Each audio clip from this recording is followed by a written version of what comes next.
Welcome back. Sorry if I start every video with that exact saying. It's not exactly a catchphrase, I just don't.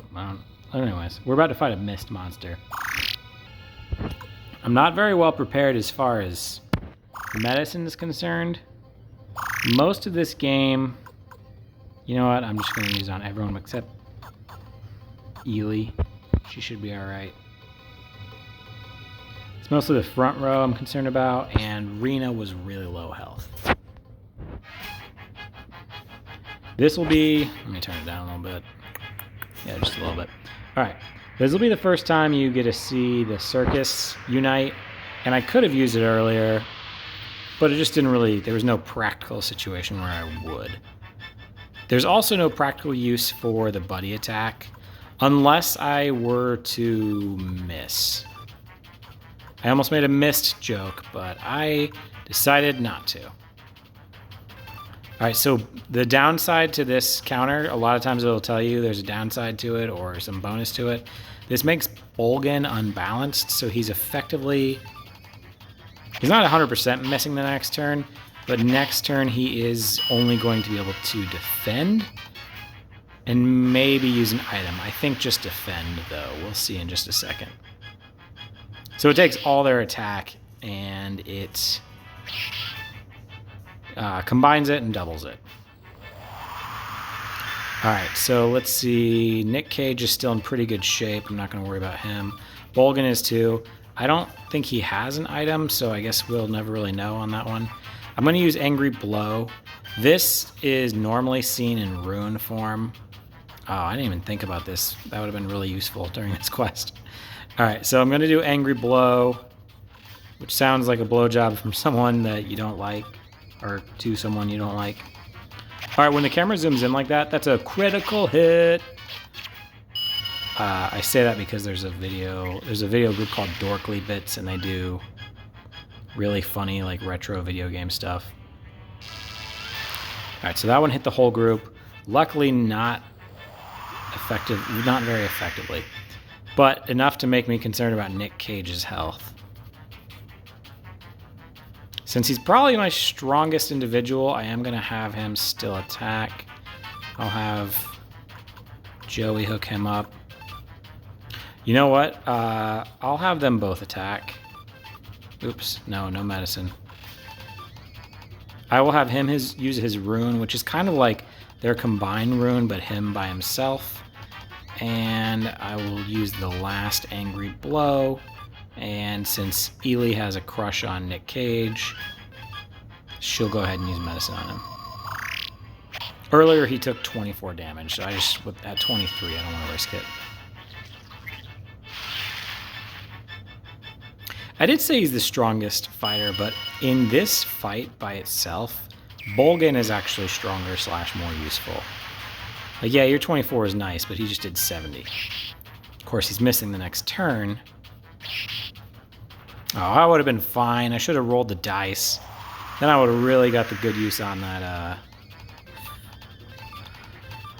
you know, stuff. I would have got good use out of the medicine. I'm real stingy in video games with stuff like that. So even though this is a much better fighting a group usage for this spell, it's still going to do more than like the 20 or however much she would be doing. Those were zoom-ins that were not actual critical hits. And you could kind of tell because it stayed zoomed in, but I don't know, the camera works a little weird in this game occasionally. Yeah, see, that was way better. Oh, look at that. So much way better that it killed her.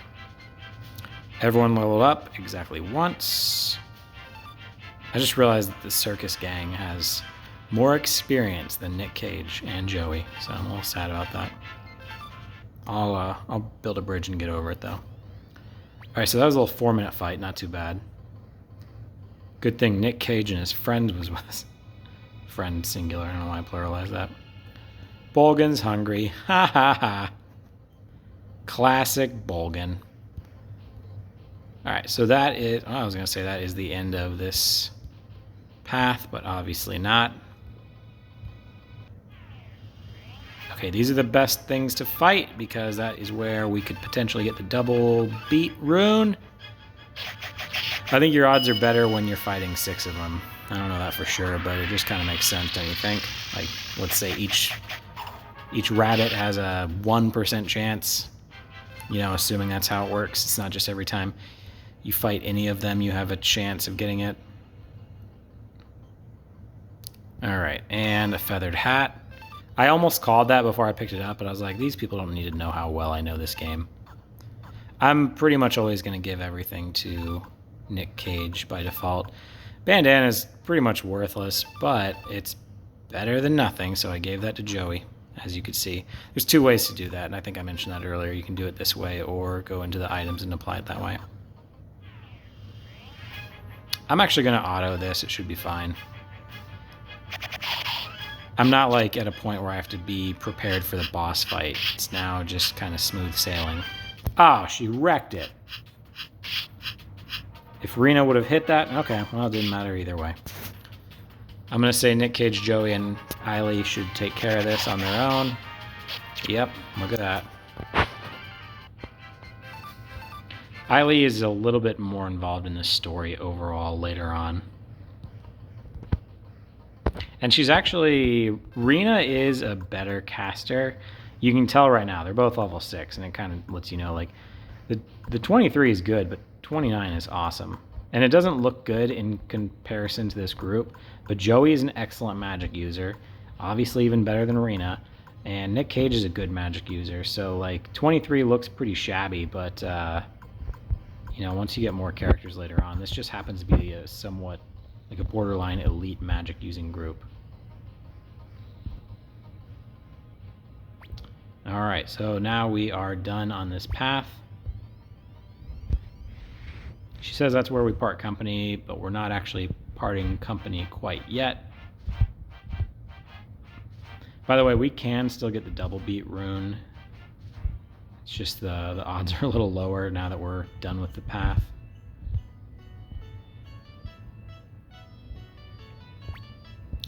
Alright, so we finally made it back. This is cute little Cairo. It's actually... When you look at the Highland Empire, there's only 3 places that people live, so it's kind of stupid like how small Cairo is, because it's the 2nd biggest place. This is just one of those video games where it's not realistic even a little bit when you see the scale. Like, there's probably 15 buildings in this entire town, and this is, like I said, supposed to be the 2nd biggest area for the entire Highland Army. So in this shop, there is a rare item sometimes. He doesn't want to sell to me at first. Okay, no, it's not available this time. Yeah, so I probably wouldn't have money for it, but I think it's like winged shoes, and that is way better than anything else you have available at this point in the game. Gives you a speed boost of 10 and a defense boost of like 15. Alright, so you're supposed to go into the house and, you know, just find your sister or whatever. But there's a little bonus. If you go check out this tree, and you're like, wait a second, something's going on. Check it twice. And when you check it a 3rd time, Nick Cage is like, I'm looking all the way around this tree. Didn't find anything. Wait, there's a flying squirrel with me that has a disco move by his default. I guess that's a disco move, right? Alright, so... in this point, you're about to get in a fight with someone we already met. I don't want to ruin it. By the way, there I think is a treasure in here, but it's like a window sound or something, and I just don't like carrying those around. All they do is let you customize your sound effects or your like menu window, and it's not worth it to me. So this is when you meet Nanami. She was praying because... there's a much better answer, obviously. She cared a lot for Grandpa Genkaku. So anyways, she's freaking out because you're back. You're the only family she has, unless you count Joey. Then you and Joey are the only family. All right, so she's pointing out like, hey, the spies, they're young kids. They work in pairs. So tell me how you and Joey are. And she's like, wait a second. Came back together. And Nanami decides, wait a second, you guys can't be the spies, right? So yeah, Captain Rowd came by and like, hey, make sure to report when Nick Cage is back. And Nanami's like, I don't care what you did, I'm always here for you, because she is the best. She's the best character in this entire game.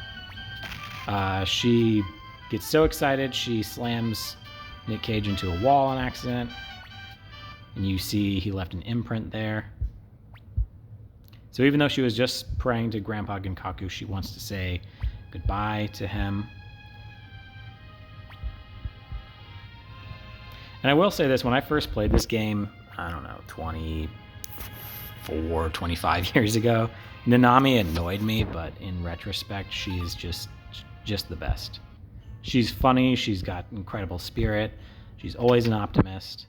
There's no one better. There, I said it. Except maybe Flick. Nah. Alright, so this fight is, it's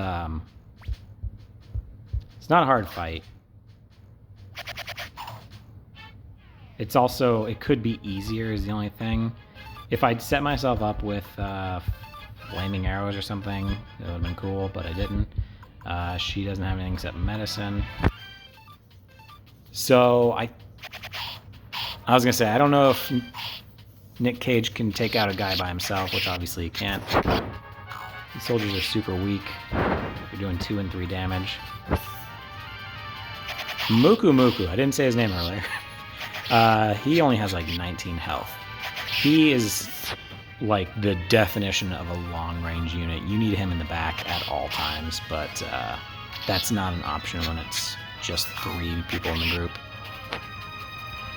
So right now he's just really exposed. It's just lucky that we're fighting super weak dudes.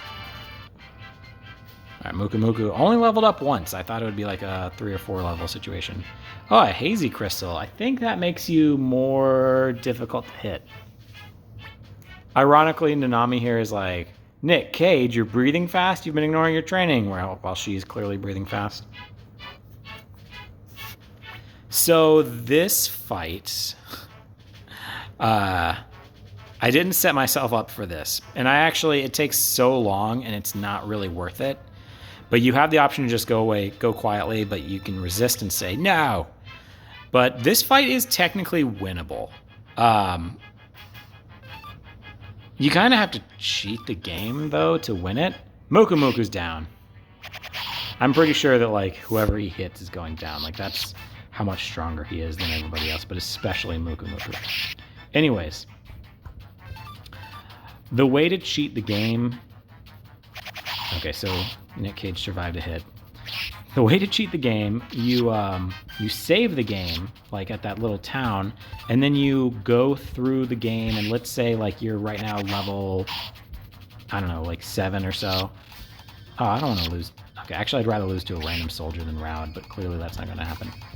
Okay, so you save the game at like that town. Oh, that's really obnoxious. You save the game at that the inn.